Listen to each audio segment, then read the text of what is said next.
Representasi saham syariah. Saham adalah bukti kepemilikan atas suatu perusahaan yang batas kepemilikannya tidak dapat dipastikan dan bernilai sama. Saham syariah adalah saham yang sudah memenuhi ketentuan dan kriteria berdasarkan prinsip syariah. Saham syariah memiliki kontrol yang ketat dalam hal kehalalan ruang lingkup kegiatan usaha. Saham syariah melalui proses penyaringan yang ketat oleh Bappepan LK atau dikenal dengan Otoritas Jasa Keuangan sesuai dengan prinsip syariah berdasarkan fatwa dari Dewan Syariah Nasional Majelis Ulama Indonesia.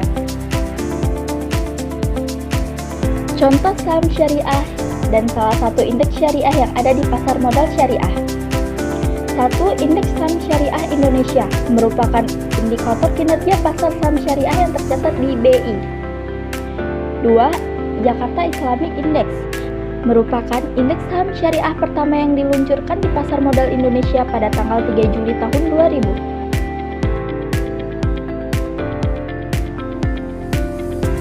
3. Jakarta Islamic Index 70 merupakan indeks saham syariah yang diluncurkan oleh BEI pada tanggal 17 Mei tahun 2018.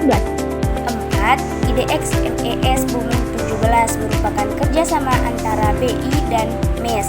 BI menetapkan dan menyeleksi saham-saham syariah yang menjadi konstituen IDX MES Bumi 17. 5. Pertumbuhan syariah BI merupakan indeks yang mengukur kinerja harga 30 saham syariah yang memiliki likuiditas tinggi dan fundamental.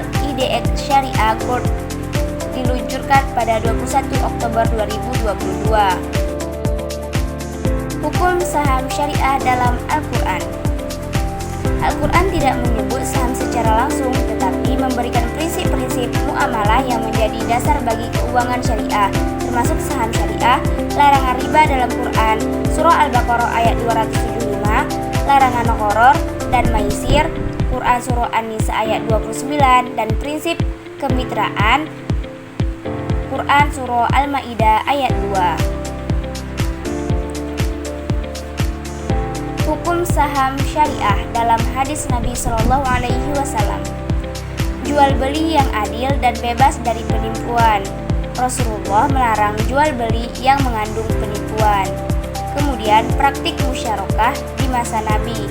Nabi membenarkan praktik kerjasama yang dilakukan oleh para sahabat dalam berdagang. Hukum saham syariah dalam Qonun. Yang pertama, Qonun Aceh nomor 11 tahun 2018 tentang lembaga keuangan syariah. Kedua, peraturan OJK dan DSN MUI. Manfaat berinvestasi di saham syariah.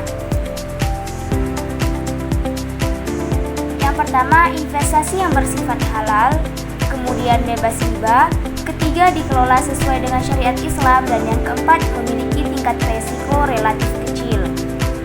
Resiko berinvestasi di saham syariah. Yang pertama, kenaikan investasi tidak sebanding dengan kenaikan inflasi. 2. Turunnya nilai investasi. 3. Jenis atau sifat investasi yang susah untuk dijual lagi. Cara berinvestasi pada saham syariah. 1. Mencari informasi dan konsultasi. 2. Memilih produk saham syariah. 3. Membuka rekening saham syariah. 4. Diversifikasi portofolio. Dan yang kelima, mengikuti perkembangan pasar.